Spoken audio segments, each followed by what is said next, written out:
Hey, thought I'd do a quick bonus video. I tend to do these during Steam sales. I honestly don't see anything that I want. I did get God Eater 3, but I got that outside of Steam. Obviously, pretty much anything you can get outside of Steam, you can usually get cheaper, even during a sale at some points. So, Steam sales have definitely lost a lot of their relevancy, at least for me. I don't really have much on here that I have not bought in the past, and there just isn't much else that I'm really interested in buying. Like, I look at the recommendations it tries to give me, and they're all like games I either have on other platforms or games I have no interest in playing. However, for you guys, I know I play a lot of niche games, and I play like Card of Time and stuff, which is something, it's not even in native English yet. I have to use an auto translator to play the game and stuff like that. I thought it would be a good idea to kind of give people a little bit of some guidance for what to play or what to buy. Now, Bloody Spell is on a historical low right now. It is $10. I have to say the DLC they've been doing, or the updates they've been doing, have been pretty suspect. It's been all like the female character skins and stuff, which I mean seems to be selling copies. I mean they have like way more reviews than they did just a while ago, and they have all these trailers and stuff. So it seems like it's working. I am kind of concerned that they're like not updating the game in the right way. There's still only two levels in the main campaign, but they have the extra modes and stuff. But the Hell mode is kind of like misguided right now, I guess would be a good word for it, because there's no real reward to it except more skimpy costumes. I think they should put like some extra like permanent equipment in there or something. That would give more of a incentive to do it, because it actually takes longer to clear than the regular run in its current state. But anyway, for $10, I think this game is a steal. If you played stuff like Dark Souls in the past, or Neo, and you didn't like how slow and limited those games were, this game plays very much like a character action game. So if you like, things like cancels and combos and stamina, like not having any stamina, but also having the difficulty kind of on par with some of those harder, more restrictive action games, I can't recommend it enough. You're just gonna have to kind of, lower your expectations when you play this game or when you look at the updates, because a lot of times it's just bug fixes and stuff like that. Like the achievement to the achievement to max out all the glove skills like still doesn't work. So I don't know what it is they're doing with this game, but it definitely seems like it's in kind of an odd state. Like, see, they've got like stuff like this. I don't really know what the purpose of any of this is, but anyway, random scantily clad costumes aside, it's definitely a really good purchase for $10.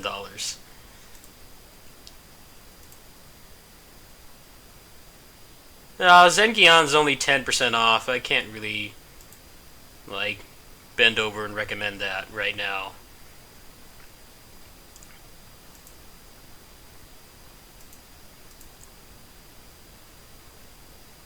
Vadic's still a link for $40. I think $40 is a pretty good price for this game. However, it still stutters on my PC. Like, as much as I did with that game, like, I did most of it on the Switch because of the Switch one. Like, ironically, even though it runs at 30 FPS, it runs at a pretty stable, locked 30 FPS from what I remember. And I consider that to be better than 60 with constant, like, micro stuttering. It doesn't really seem like they've done much with it at all. It seems like they just kind of abandoned it. For $40, if you're craving a Muso game, I actually thought it was quite enjoyable. The only real problem I had with it, outside of the technical problems, which is not really the fault of the game, it's just the bad port, is that there's really no post-game. You can break the game pretty easily. You can finish some of the hardest like post-game missions in the game just with certain builds and stuff to make you take less damage. And then everything else is completely trivialized, and there's just like not a whole lot to use all those fun characters on. For $40, I mean, if the game doesn't stutter on your PC, I could kind of recommend it, but it's still a bit of a stretch. I believe Gunvolt is on sale for historical low. I think it's like $5 right now. They did patch in 60 FPS last year, which I guess was kind of a byproduct of having to do that for the Switch port, the remaster that they did. I definitely like Gunvolt 2 a lot better than Gunvolt 1. But for $5, I think that's probably a good purchase.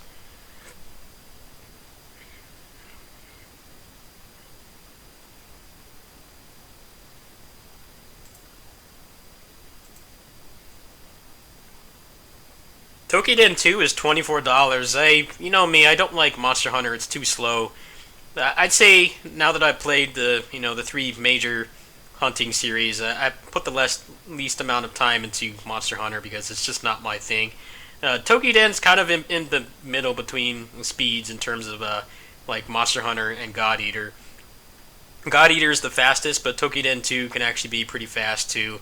If you use the knives, you can definitely play pretty quickly.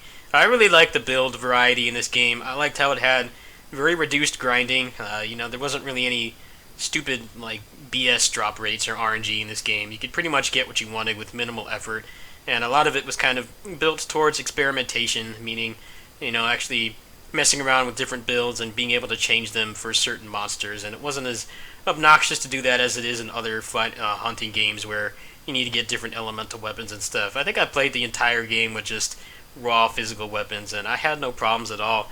I think for this price, I can definitely recommend it. However, these costumes here, they're kind of like they have the same problem as the costumes in Bloody Spell, where they actually take over your armor slot. So they're functionally useless for endgame content, which is kind of unfortunate. I really like Hayatoti's outfit. I think he's my favorite character in the Toukiden games, but these aren't really worth buying for that purpose. The DLC, if I remember, was actually pretty good. I think they had some of the old monsters like the Chthonian Fiend and stuff in there. I guess for a total of $8, it's not a bad price at all.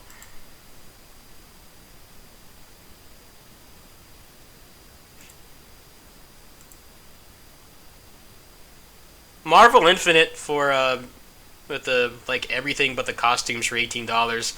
I think it's a good deal. However, apparently the only active online community for it is on PS4, which is kind of a bummer because I traded the game in thinking that it was going to die and that more people would be on PC. This game is actually the opposite. Like, people still hold tournaments for it online and stuff. So, I mean, if you want to play this game, I definitely it's probably my favorite fighting game the last couple years. I really liked it. I'm kind of frustrated and depressed with what happened with it.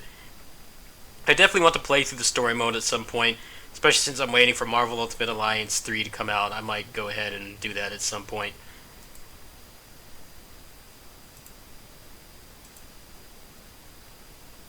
Onichan Bara is $16. Definitely a good price for this game. However, I think you can get it for pretty cheap on PS4.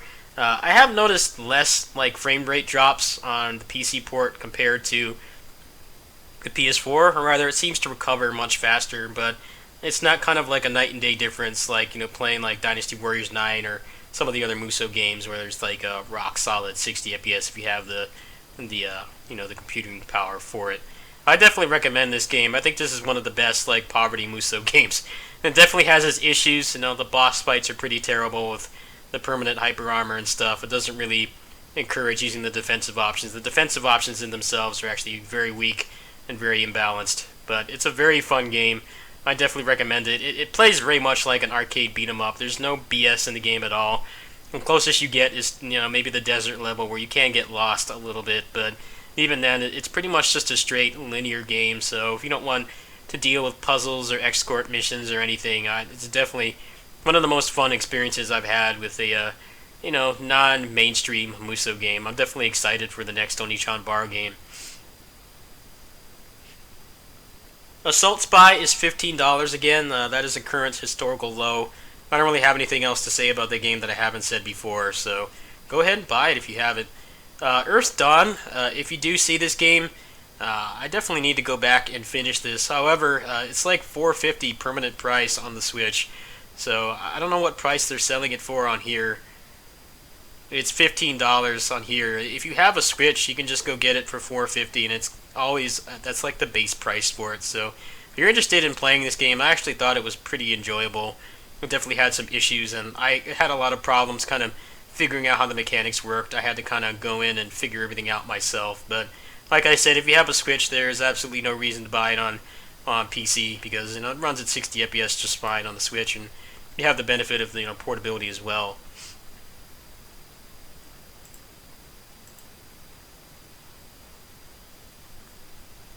Aztez, this is a historical low at $5 as well. I don't know what happened with the console ports with this. Apparently they're like on hold or something, last I heard, from the developers, which is kind of a shame. I think this game would do really well on the Switch. A lot of beat 'em ups and stuff seem to be doing pretty decently on there. A lot of more niche action game kind of fodder and things like that have been doing pretty well on there. For $5, I can't recommend this game enough. It was definitely one of the more enjoyable sleeper hits from 2017 for me. Fight and Rage is $5. I don't have anything else positive to say about that game I haven't said before. That's a historical low for that game too, as far as I know. So definitely check that out. He's pretty much said that there won't be a Switch port anytime soon, so if that's what you're waiting for, you should definitely go ahead and play it now if you have a gaming PC. I'm pretty sure you can run the game on integrated graphics, and I think it's one of those games that you can run on a potato, so if that's kind of a concern for you, you should definitely go ahead and buy it now, even if you have a low-powered PC. You can easily run it at 60 FPS, and if you have an arbitrary frame rate monitor, it actually runs at 144 frames per second now, too. I think that's basically it. The rest of the stuff is pretty much standard fare. You know, Bayonetta is always on sale for $5. That's not even anything spectacular. Vampire Smile is $5. This is definitely one of the best character action games none of you guys have played. I definitely recommend this as well. I actually did a full playthrough of this back when it came out about 2 years ago. You guys can search it on my channel and find that if you want to see some decent gameplay. Not seeing too much else here. Bloodstained has the 10% discount from the pre-order again. If you've enjoyed my content for that game, you should definitely buy it. They're supposed to be updating about the Switch port tomorrow. Apparently, that's the version that sold the most copies, so it's it makes it really kind of embarrassing for them to not put more love and care into that port. They are going to fix it at some point, but for now, it seems like PC and PS4 are the best platforms. There aren't really a whole lot in the way of mods. I was able to mod like most of the auras out of the game. I have a cool like pixelated Symphony of the Night style damage font, but there's really not anything else. The only thing you can really do that's interesting with Cheat Engine is you can add the stat increases from the belt items in the game, and you can make them a permanent bonus so that you have more build variety. That might be something I look into. I generally don't use mods until I've cleared like every facet of the game, and as you can see here, I have all the achievements. I have the equivalent of a platinum trophy on this game, so I might mess around with that, but right now it doesn't seem like they are able to do any kind of like gameplay mods. So if that's the kind of thing you're looking forward to, you might want to go ahead and wait on that. It seems like the Switch port seems like they're dedicated to fixing it, but right now the input lag is easily the worst part. I mean, I do play a lot of Switch games. I played a lot of Vita games in the past, and I'm used to playing, inferior handheld console ports. But here, it's a night and day difference. The input lag drops inputs constantly. The techniques are very difficult to use and things like that. So for now, I'd recommend getting it on PC if you don't have a PS4 or you don't want to get it physically. Anyway, I think that's basically it. I don't really think there's a whole lot else in here that I've covered recently that you guys would be interested in. Unfortunately, Corridor of Time is not on sale, and they haven't done an update in like almost 2 months, so I'm kind of concerned about this game too, but Bloody Spell is kind of the one I'm concerned about at the moment because they just have not really been updating it in a proper way, but I can definitely recommend it for $10. I think it's got a decent amount of content now.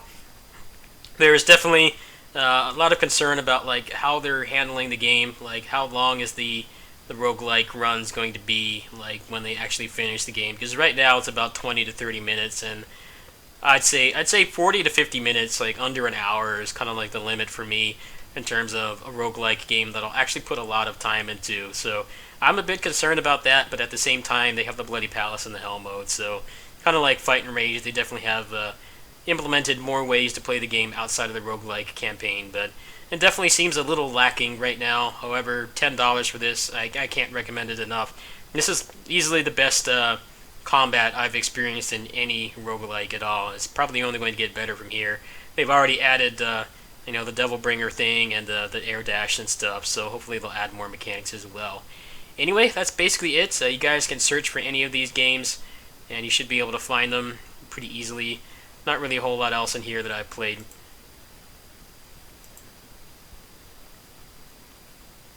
Oh wow, Vesperia is a historical low at $25. It's actually a very solid PC port. However, the Switch version is pretty much fine too. They have fixed the crashes. I definitely kind of fell out of interest with this game. Not necessarily because I haven't played a JRPG in a couple years. It's really only been like maybe 3 or 4 years since I played like Xillia 2 and stuff, and it was actually only 2 years since Vesperia. I kind of got anxious playing it because it was crashing a lot on the Switch port, but it seems like they had fixed that. So if you can get it for cheap on the Switch, I definitely recommend it there. I mean, it's pretty awesome to have a Tales game in 60 FPS and portable format, but if you don't have a Switch, I can definitely recommend it on here for $25. Anyway, that's it. I hope this helps you guys make some good purchases. Unfortunately, I'm kind of low on funds right now. My disability check got deducted quite a bit yet again this month, so I don't know if I'll be able to do any giveaways. Most likely, I would probably do Assault Spy, since that is the most expensive niche game that I play. Either that or Bloody Spell. If you guys would be interested in one of those two games, I could probably squeeze that in after I buy some more groceries and make sure that I'm going to survive the rest of this month. I think that would be the best possible option right now. I would like more people to play Bloody Spell and Assault Spy, but my budget's kind of tight right now. So go ahead and leave some comments if you guys are interested, and I'll see what I can do. Thanks for watching. Peace.